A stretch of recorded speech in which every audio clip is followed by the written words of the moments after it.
नमस्कार दर्शकबिनहरू, स्वागत छ तपाईँलाई खोज तलासमा।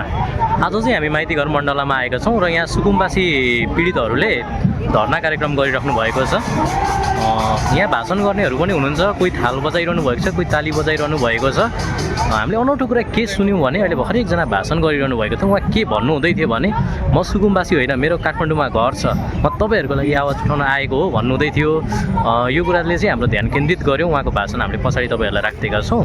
यहाँ हेर्न सक्नुहुन्छ एकदमै बाक्लो रूपमा सुकुम्बासीहरूको उपस्थिति छ, बाक्लो नै छ। त्यसै गरी प्रहरीहरूको पनि एकदमै बाक्लो उपस्थिति देख्न सकिन्छ, तपाईँहरू हेर्न सक्नुहुन्छ। प्रहरीहरूको पनि बाक्लो उपस्थिति छ। अन्य पीडितहरूको पनि धरना कार्यक्रम छ, तर यहाँ चाहिँ आज हामीले खास गरी सुकुम्बासी पीडितको धरना भन्ने सुनेरै यो कभरेज गर्नको लागि आएका हौँ। हामी थप इन्टरभ्यूको प्रयास गर्नेछौँ, तपाईँहरू रहनुहोला साथमा। भएको काम दिगो रूपमा भएको काम एउटा देखाउँ त ल। प्रधानमन्त्री बालेन्द्र नियुक्त भएपछिको काम देखाउँ त ल। तपाईँहरू क्यामेरामा 2 सेकेन्डको भिडियो हेरेर यता देखिरहेछ नि।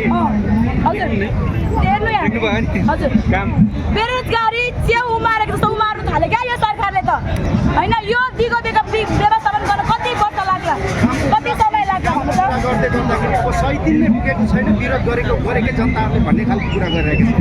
100 दिन न सुन्नु उहाँहरू हनीमुन मनाउन आएको होइन क्या सदनमा। 5 वर्षको उचाल्न पनि आउन थाले आउन सक्छ। सचेत हुनुपर्छ। 15 दिनभित्र तपाईँहरूको व्यवस्थापन गरिनेछ भनिएको थियो, व्यवस्थापन भयो छैन। युट्युबरले बोलेको साँचो निस्क्यो, रविरानी छानेले भनेको साँचो निस्क्यो। बालेन शाह झुट बोल्नुभयो, उहाँका समर्थकहरू उहाँका विश्वासहरू झुट बोले। यहाँको पक्ष लिएर फकाउन आउने सोसियल मिडियाका मान्छेहरू, टिभीका मान्छेहरू, युट्युबका मान्छेहरूले झुट बोले, भ्रम फैलाए।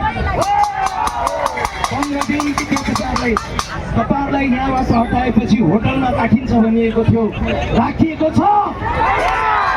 कहाँ राखिएको छ? सुँगुरको खोल जस्तो ठाउँमा राखिएको छ। साँचो हो कि होइन? फोटो खिच्न दिएको छैन, मिडिया जान दिएको छैन, भिडियो खिच्न दिएको छैन। साँचो हो कि होइन? 15 दिनभित्र उहाँहरूको व्यवस्थापन गरिनेछ भनेर कोही आइकिएको थियो।